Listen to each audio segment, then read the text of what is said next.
연내 입법화가 안 됐다 하더라도 중국을 벗어나가지고 이러한 밸류체인 안에서 생산을 다른 곳에 맡기려는 시도는 지속적으로 발생을 할 걸로 보고 있습니다. 그로스 리서치에서 제공하는 미국 주식 정보와 국내 기업 탐방 리포트.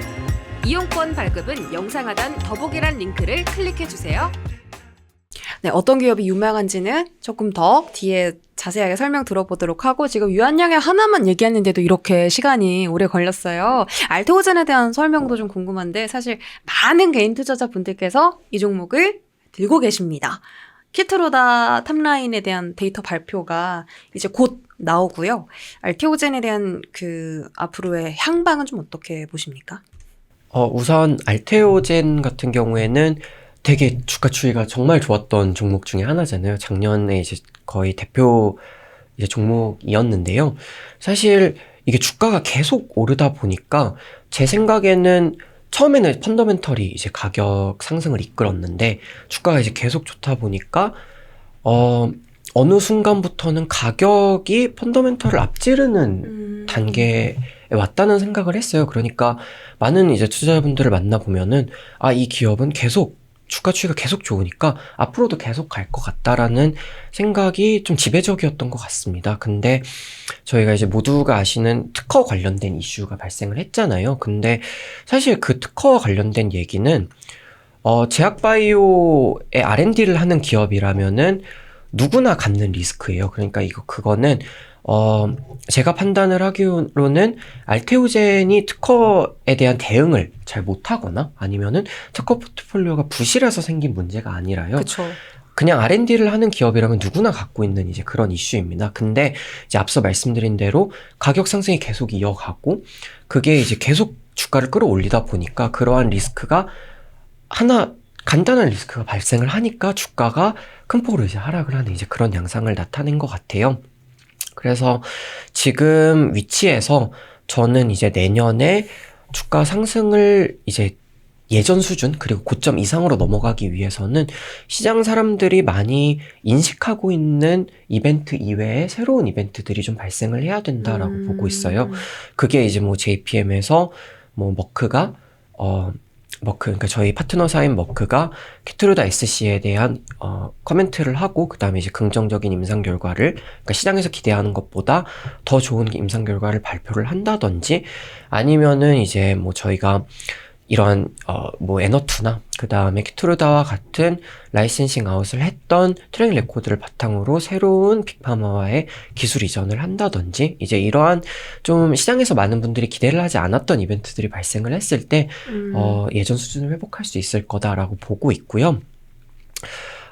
많은 분들이 좀 기대하고 있는 이벤트들이 있잖아요. 뭐 BLA 신청이라든지 아니면은 에너투 임상 일상 진입이라든지 아니면은 이제 기존에 저희가 품목 이제 계약을 맺었던 것들 중에서 이제 품목을 지정을 해가지고 이제 기업명도 발표를 하고 이 품목에 대해서 우리가 SC를 개발을 할 거다라고 이제 발표를 하는 것들이 발생을 했을 때는 사실 전고점까지 올리기는 조금 힘들 수도 있지 않을까라는 생각을 하고 있었습니다. 보수적으로는. 하지만 이제 뭐 펀더멘털리 튼튼한 기업은 맞고요. 그러한 이벤트들이 이제 상반기에 많이 몰려 있는 것 같아요. JPM도 있고 그 다음에 상반기에 이제 BLA 신청이랑 그 다음에 임상 진입과 같은 이벤트들이 발생할 거다라고 이제 업체에서 계속 소통을 하고 있어가지고요.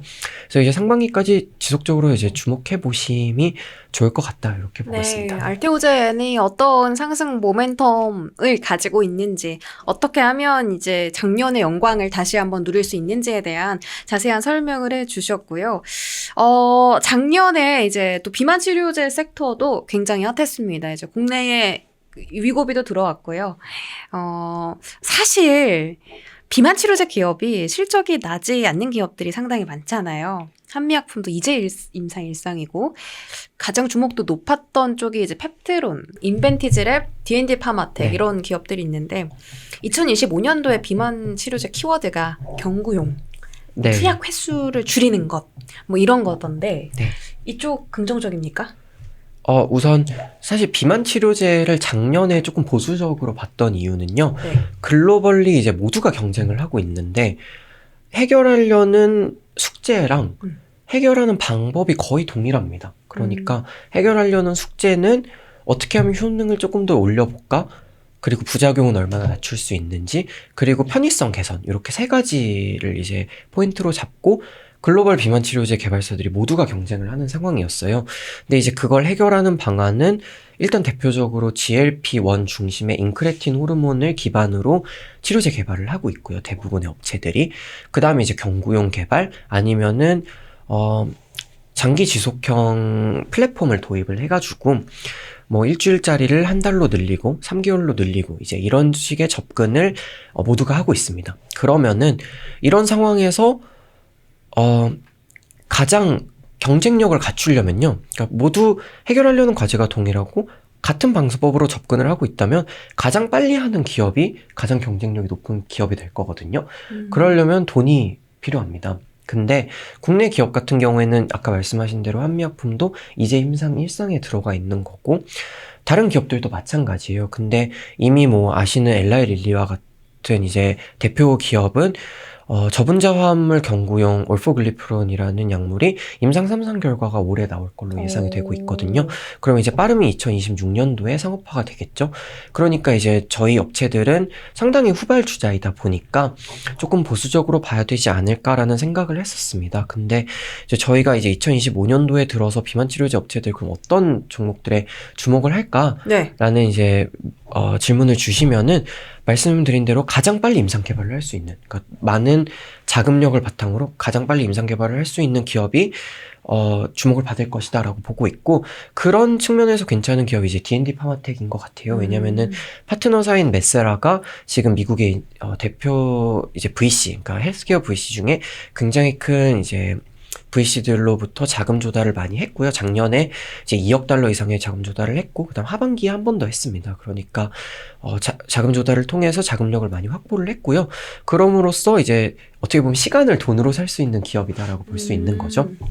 근데 이제 그 기업이 임상 타임라인을 굉장히 어그레시브하게 다 가져가고 있고, 그런 측면에서 타임라인을 단축을 하고 그러면은 상업화나 아니면 나중에 빅파마에 이제 팔거나 아니면은 이제 매각을 했을 때 D&D 파마텍도 수혜를 볼 수 있기 때문에 그런 측면에서 D&D 파마텍을 좀 주목을 하고 있습니다. 아, 역시 돈이 문제네요. 뭐든지 잘하려면 자금이 필요한데 그런 자금 조달을 작년에 좀 많이 이뤄놓은 D&D 파마텍이 조금 더 유리할 것이다. 시간을 이제 끌어왔다라고 표현을 해주셨고. 네, 그러니까 D&D 파마텍의 파트너사가 메세라가. 미국에서 이제 큰 자금력을 바탕으로 그런 이제 준비가 되어 있다. 이제 임상을 어그레시브하게 빨리 가져갈 수 있는 준비가 되어 있다라고 보고 있습니다. 이게 뭐 임상 시작한 것도 아니고. 지금 경구용 임상 이제 흡수율 결과가 올해 그러니까 2025년도 상반기에 발표가 될 것 같아요. 그래서 이제 그런 모멘텀도 있고 하니까 좀 주목해서 봐도 괜찮은 기업이다 이렇게 생각을 합니다. 네, 비만 치료제는 특히나 좀 옥석 가리기가 필요한 섹터인데, 네, 잘 한번 선정을 해주셨고요.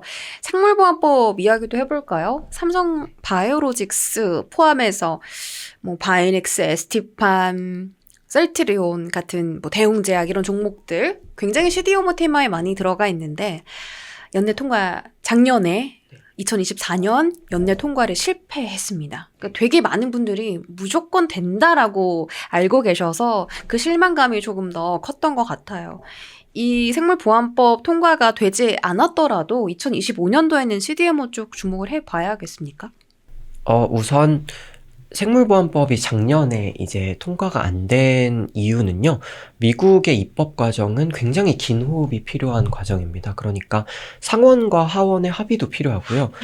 상원과 하원뿐만 아니라 이제 민주당과 공화당의 합의도 필요해요. 지금 공화당이 이제 상원과 하원을 모두 차지를 했다고 해서 공화당 마음대로 이제 그렇게 할 수 있는 상황도 아니고, 상원과 하원의 이제 지속적인 합의가 이제 필요하다 보니까 좀 긴 호흡으로 봐야 된다. 이제 이런 말씀을 드리고 있고요.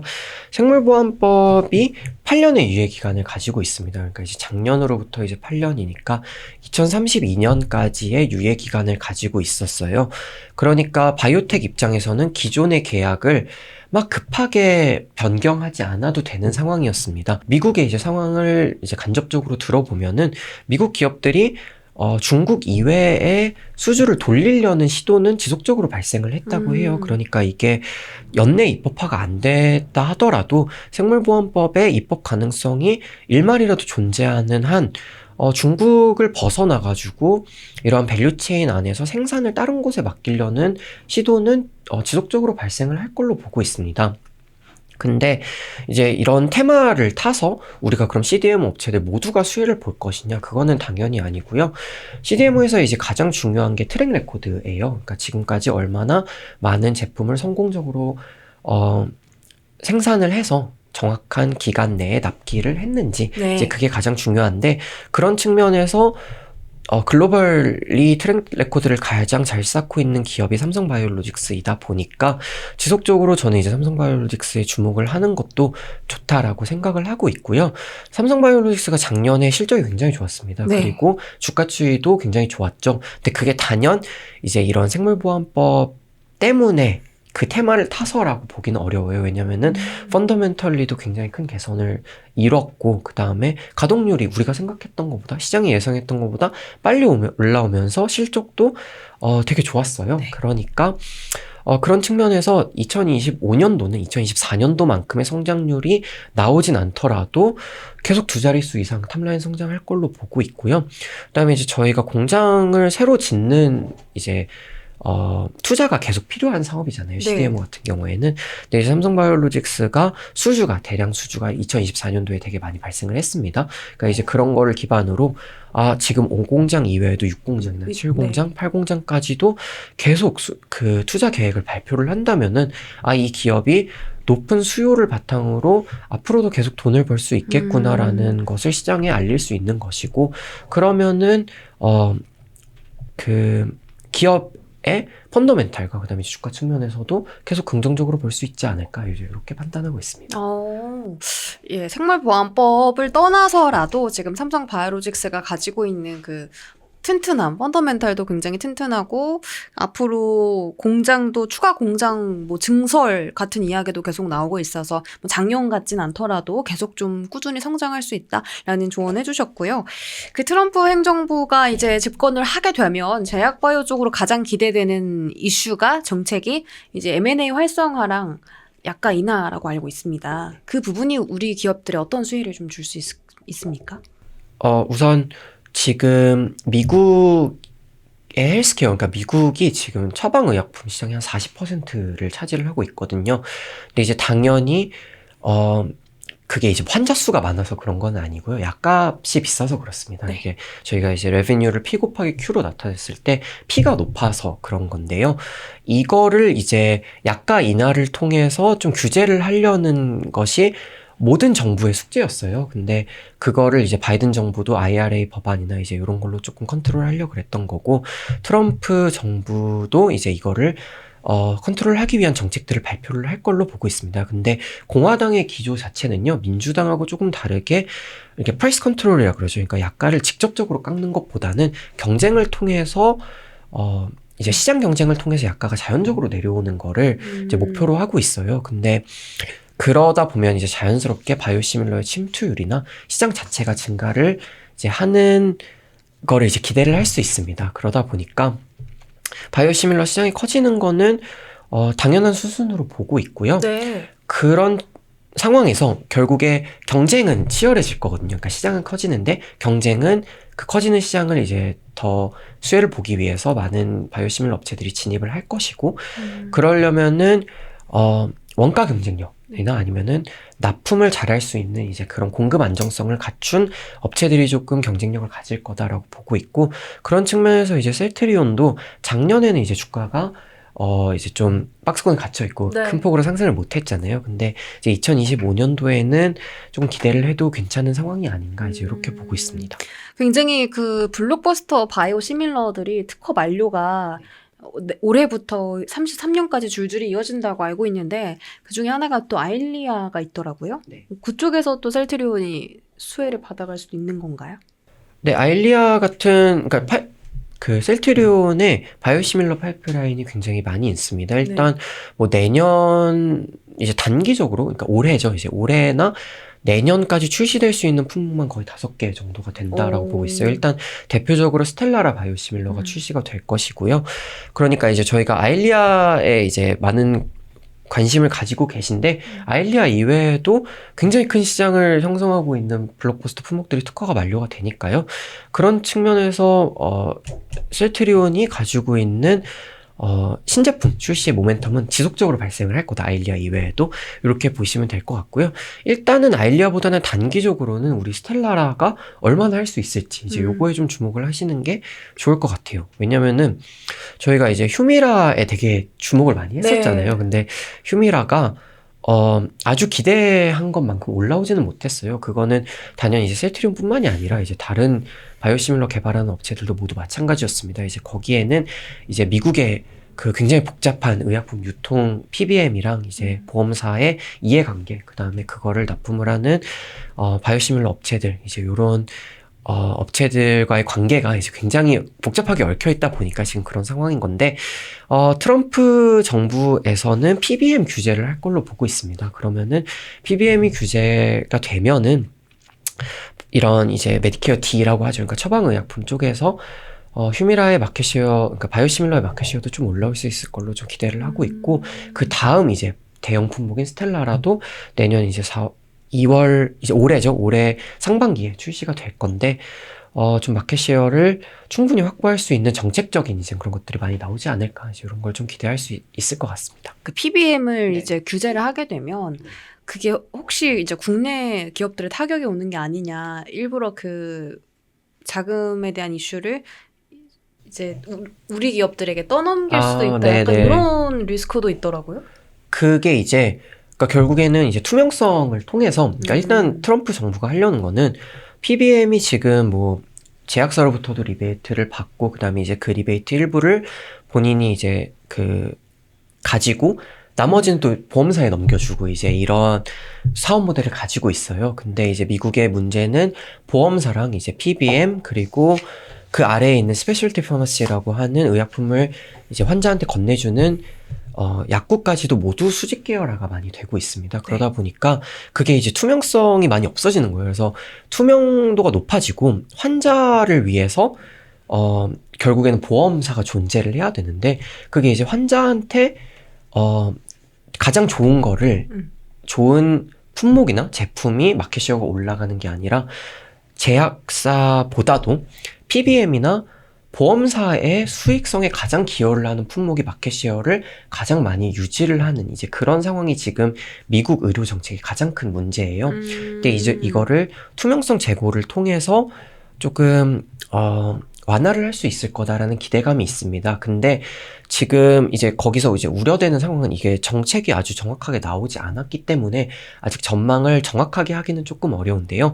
거기서 이제 우려되는 부분은 수익성의 증가에 대한 부분이죠. 그러니까 PBM의 수익성이 투명성 제고나 이제 이런 정책적인 것 때문에 줄어들게 되면은 PBM 입장에서 새로운 사업 모델을 찾아가게 될 것이고, 그게 이제 뭐 대표적으로 나타내는 게 프라이빗 라벨러라 그래가지고 바이오시밀러를 개발하는 업체랑 같이 협업을 해가지고 자기네 이제 라벨을 달고 바이오시밀러가 출시가 되는 거예요. 그러면은 가격은 굉장히 내려갈 거예요. 근데 PBM이 이거를 가장 선호 의약품으로 출시를 하다 보니까 Q는 굉장히 크게 증가를 하는 거죠.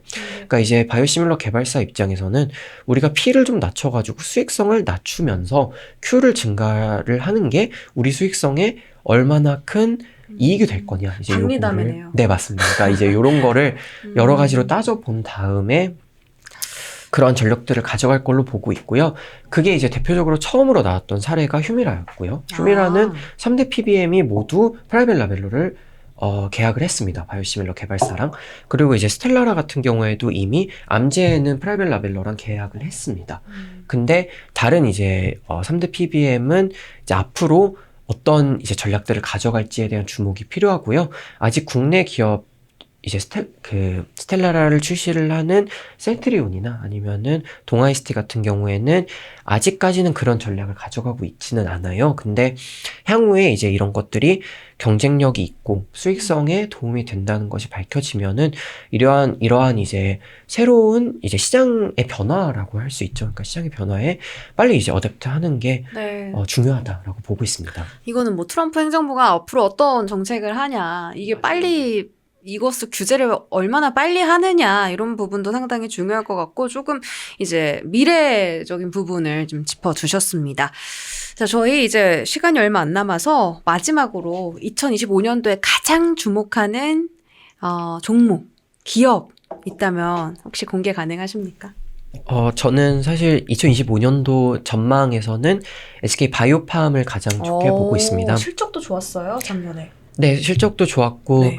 조정을 받기 전까지는 주가 추이도 좋았던 것 네. 같아요. 근데, 저희가 이제 SK 바이오팜 2025년도에 주목을 하는 이유는요, 2024년도가 BEP 도달을 하고 흑자 전환을 해왔다면은 2025년도는 정말 우리가 신약을 미국에서 직접 하는 사업 모델의 수익성을 확인할 수 있는 구간이 될 거다라고 보고 있어요.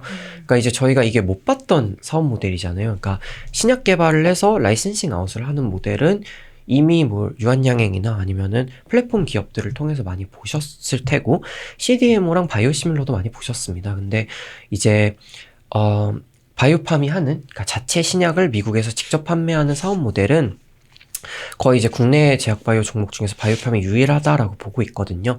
근데 이제 뇌전증 시장에서 SK 바이오팜의 엑스코프리 같은 경우에는 효능 측면에서 가장 높은 효능을 가지고 있어요. 그러니까 베스트 인 클래스 약물이라고 볼 수 있고 그거를 이제 의사들의 처방에 그러니까 처방의 유인을 제공을 하고 있습니다. 효능이 좋다 보니까 환자들한테 쓰고 싶은 약이 되는 거죠. 그러니까 그런 측면에서 그러니까 저희가 처방 추이라고 하죠. 그러니까 처방전 수도 작년에도 굉장히 빠른 속도로 올라왔었고 2025년도에도 그게 지금 줄어들 거라는 근거를 찾지는 못했습니다. 그러니까 이제 이러한 TRX, 그러니까 뭐 처방전 증가 추이는 지속적으로 이어갈 걸로 보고 있고요. 미국에서 이제 신약을 직판을 하는 거의 장점은 무엇이냐면요. SK 바이오팜이 깔아놓은 직판망은 고정비성 판관비의 성격이 강합니다. 그러니까 고정비성은 매출이 증가하더라도 이제 따라서 증가를 하지 않고요. 매출은 TRX가 증가를 하면서 계속 상승을 하겠죠. 그리고 약가는 매년 신약의 약가는 매년 거의 4% 정도 상승을 합니다. 그러니까 탑라인은 계속 성장을 하는데 판관비는 유지가 되면은 그게 이제 영업 레버리지로 나타나는 건데요. 그렇죠. 사실 영업 레버리지는 이렇게 신약을 직판하는 기업이 아닌 이상 보기 되게 힘든 거라고 저는 생각을 해요. 근데 그거를 이제 저희가 확인할 수 있는 구간이 2025년도다라고 생각을 하니까 SK 바이오팜을 가장 선호를 하고 있습니다. 그 판로를 얼마나 많이 깔아놨냐가 좀 중요하겠네요. 네, 근데 에필lep시라고 하는 이제 뇌전증 시장은 미국에서 효율적인 직방망 구축이 가능해요. 왜냐면은 이제 에필렙톨로지스트라고 하는 뇌전증을 전문적으로 보는 의사를 대상으로 영업을 하면 되기 때문에 막 자가면역 질환이나 이제 온콜로지스트와 같은 정말 많은 의사를 대상으로 영업 활동을 해야 되는 이제 그런 것과는 또 다르거든요. 그러니까 효율적인 직판망 구축도 가능하고 TRX도 굉장히 빠른, 그러니까 처방 추이도 굉장히 빠르게 올라오고 있기 때문에 그런 수익성을 우리가 높게 점칠 수 있는 거고 그거를 확인할 수 있는 구간이 이제 2025년도다라고 생각을 합니다. 기대가 되네요. SK 바이오팜 영업이익이 정말 계속 좀 추세 상승을 나타낼 수 있을지 지켜보고요. 그 2025년도에 제약바이오 투자하시는 분들께 이것만은 꼭 좀 지키자. 이 키워드는 정말 중요하다. 이런 거 마지막으로 한번 말씀해 주시죠. 네, 저는 두 가지가 있는데요. 첫 번째는 당연히 트럼프이고요. 그러니까 저희가 이제 바이든 행정부를 지나서 트럼프 행정부가 들어섰는데 트럼프 행정부가 이제 저희 섹터의 악재라고 저는 생각은 안 해요. 근데 지금 트럼프 당선 이후에 조정을 받았던 이유는 트럼프 행정부가 악재이기보다는 불확실성이 커져서라고 생각을 하거든요. 바이든 행정부는 하는 게 명확했어요. 그러니까 IRA를 확대를 할 것이고 메디케어 뒤에 약간이나 대상 의약품을 확대를 할 것이고 그다음에 이제 뭐 ACA라고 하는 오바마 케어를 더 이제 공격적으로 확대를 하는 이제 그런 정책들을 할 거기 때문에 어떤 정책들을 할 건지가 비교적 뚜렷하게 보였다면 트럼프 행정부는 대선 기간에도 그렇고 지금도 그렇고 어떤 의료 정책을 가져갈지가 불명확한 상황입니다. 그러다 보니까 불확실성이다라고 저는 생각을 하고요. 이게 해소가 되면은 저는 제약바이오 섹터 그러니까 뭐 저희 국내 섹터뿐만이 아니라 이제 미국 XBI와 같은 지표들도 충분히 이제 상승을 할 수 있다라고 생각을 하고 있습니다. 그래서 이제 트럼프 정부의 이제 정책이나 그 다음에 이런 움직임들을 주목해서 보시면 좋을 것 같고요. 그 다음에 이제 두 번째는 베스트 인 클래스입니다. 그러니까 저희가 막 섹터를 전반적으로 들어올릴 수 있는 이벤트 있잖아요. 그러니까 뭐 항암제의 역사를 보시면은 표적 항암제가 나왔고 그 다음에 이제 면역 항암제가 나오면서 섹터가 굉장히 큰 폭으로 시장을 아웃퍼폼을 했습니다. 근데 이제 이러한 이벤트들은 거의 굉장히 긴 시계열로 반복이 돼요. 그러니까 표적 항암제가 처음 나왔던 게 2000년대 초반이고 면역 항암제가 처음으로 나왔던 게 2010년도입니다. 그러니까 거의 이제 10년이 걸렸고요. 그다음에 이제 저희가 많은 관심을 갖는 비만 치료제도 GLP-1이 나온 다음에 그게 비만 적응증으로 확장을 할 때까지 굉장히 긴 시간이 걸렸어요. 그러니까 이러한 장기 트렌드는 긴 시계열로 봐야 되니까 조금 당장 이제 올해에 섹터가 굉장히 큰 폭으로 아웃퍼폼할 이벤트는 없지만 베스트 인 클래스 약물들을 중심으로 점진적인 개발과 이제 점진적인 발전이 나타날 거다라고 보고 있어요. 그게 비만 치료제던 아니면 이제 ADC와 같은 항암제건. 그러니까 이제 이런 측면에서 엣지를 가지고 베스트 인 클래스 포텐셜을 갖는 의약품을 개발할 수 있는 기업들이 주목하시면 좋을 것 같고요. 그런 기업들이 이제 국내에 굉장히 많이 있습니다. 뭐 리가킨바이오도 그렇고 사실 알테오젠과 같은 경우에도 할로자임이 먼저 이제 그 기술을 가지고 사업 모델을 구축을 해놨고 그것보다 더 넓은 이제 사업성이나 그 다음에 이제 그런 사업 모델을 더 발전시킨 어떻게 보면 베스트 인 클래스이잖아요. 그러니까 그런 측면에서 국내 업체들은 충분히 경쟁력이 있고요. 이제 그런 이제 종목들 위주로 좀 주목하시면 좋을 것 같습니다. 네. 트럼프와 베스트 인 클래스 이 두 가지 키워드 주목하시면서 2025년도 제약바이오 산업에 접근해 보시면 좋을 것 같습니다. 정말 깊이 있는 지식과 또 전문적인 시선으로 여러 가지 기업들 분석도 해주시고 또 산업 전망까지 알아봤습니다. 저희 오늘 그로스 리서치 초대석 IM증권 제약바이오 섹터 장민환 연구원과 함께했습니다. 고맙습니다.